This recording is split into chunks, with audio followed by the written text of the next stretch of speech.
Also for anyone who has not been on one of these calls, the beauty of these is that it's certainly, it's great to hear backstory and things like that. I think the beauty is that these are totally interactive.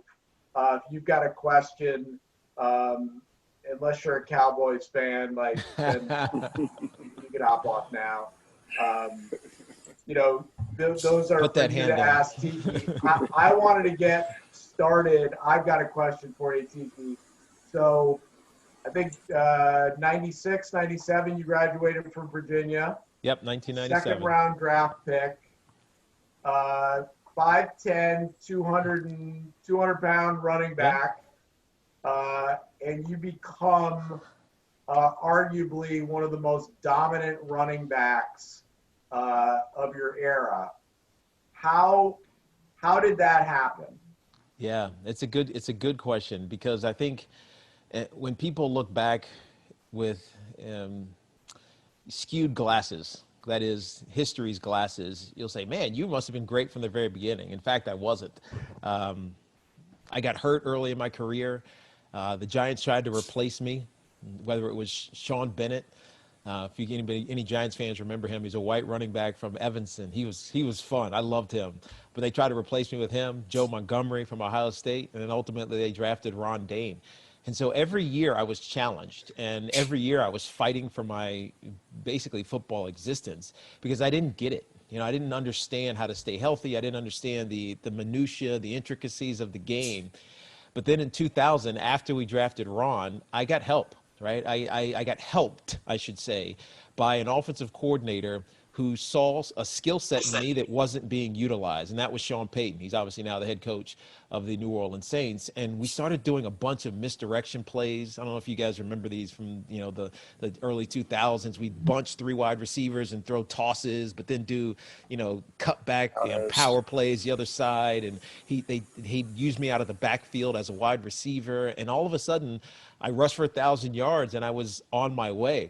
People, interestingly, they always think about Ron and they say, oh, Ron didn't have a good NFL career.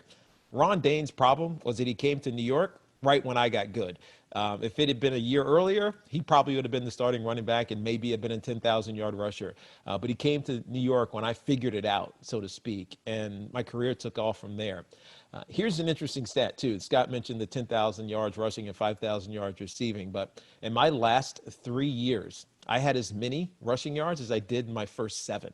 So I was a late bloomer, and I got out before it really damaged me. But more importantly, when I found other things that interested me. So how did it happen? It was a lot of luck. It was a ton of hard work. But it was being in the right place at the right time with the right team and the right teammates. And even though I don't like to, I give credit to Tom Coughlin because he made me focus on the details.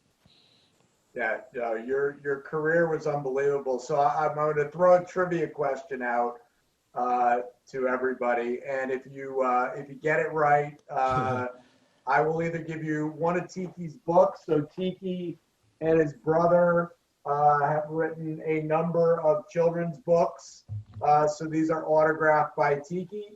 I'll give you one of those, or a standing O book, which Tiki is prominently on the cover.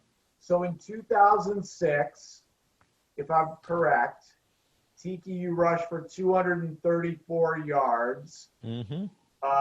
So the question is, what team were they playing, and whose record did he break?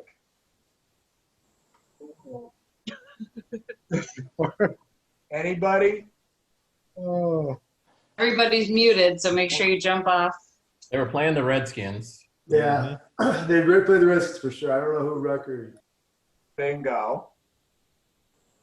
I don't even know whose record it was. Nobody? Rondé? I don't even know, Scott. Rodney Hampton's record? That is a very good guess. So he broke, and this is apparently news to him as well. He broke Tiki Barber's record.